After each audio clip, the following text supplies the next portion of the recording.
गजरे की खुशबू को महकता छोड़ आया हूं, मेरी नन्ही सी चिड़िया को चहकता छोड़ आया हूं। मुझे अपनी छाती से लगा लेना ए भारत माँ, मैं अपनी माँ की बाहों को तरसता छोड़ आया।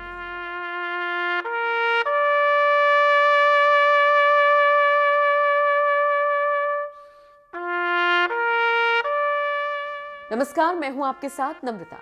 आज हर शब्द खामोश है, आंखें नम हैं और सवाल ना जाने कितने जहन में हैं, लेकिन अफसोस इन सवालों का जवाब किसी के पास नहीं। बिपिन रावत सिर्फ तीनों सेनाओं के प्रमुख नहीं थे, बल्कि इस देश की शान थे और आज ये शान देश को हमेशा हमेशा के लिए अलविदा कह गया। आसमान से जब विमान आग का गोला बनकर गिरा, तब धरती मां का भी सीना सिहर उठा था।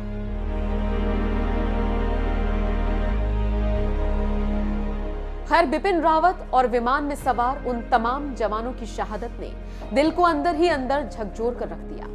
पहाड़ का आदमी हूं, ऐसे छोटे हादसे में नहीं मरूंगा, ये कहने वाले थे देश के पहले सीडीएस बिपिन रावत। इन्होंने ये बात तब कही थी जब मौत उनके सामने सीना तान के खड़ी थी, और उस मौत को भी मात देने में कामयाब हुए थे सीडीएस बिपिन रावत।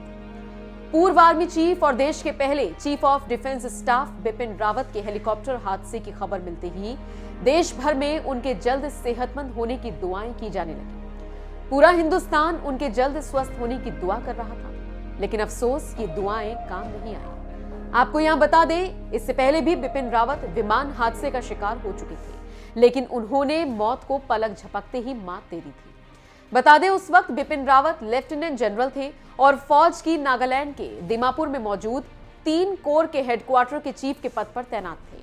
रावत 3 फरवरी 2015 को अपने चीता हेलीकॉप्टर में सवार होकर निकले थे, लेकिन कुछ ऊंचाई पर जाते ही उनके हेलीकॉप्टर का कंट्रोल खो गया और क्रैश हो गया था। इस हादसे में बिपिन रावत बाल बाल बचे थे, उन्हें मामूली चोटें आई थी। उस वक्त सेना ने अपने बयान में कहा था, हेलीकॉप्टर जमीन से कुछ मीटर की ऊंचाई तक पहुंचा था। इस दौरान सिंगल इंजन के इस हेलीकॉप्टर में कुछ गड़बड़ी आ गई। इसके बाद दोनों पायलटों का हेलीकॉप्टर से नियंत्रण छूट गया। गनीमत रही कि क्रैश में किसी की भी जान नहीं गई थी। वहीं इस हादसे के बाद बिपिन रावत ने कहा था, मैं पहाड़ का आदमी हूं, ऐसे छोटे हादसे में नहीं मरूंगा। आज देश स्तब्ध है, खामोश है और गम में डूबा हुआ है। कोई शब्द नहीं है इससे आगे कुछ कहने और आपको बताने के लिए। मैं और मेरी टीम सीडीएस बिपिन रावत को दिल से नमन करते हैं। ईश्वर शहीद जवानों की आत्मा को शांति दे।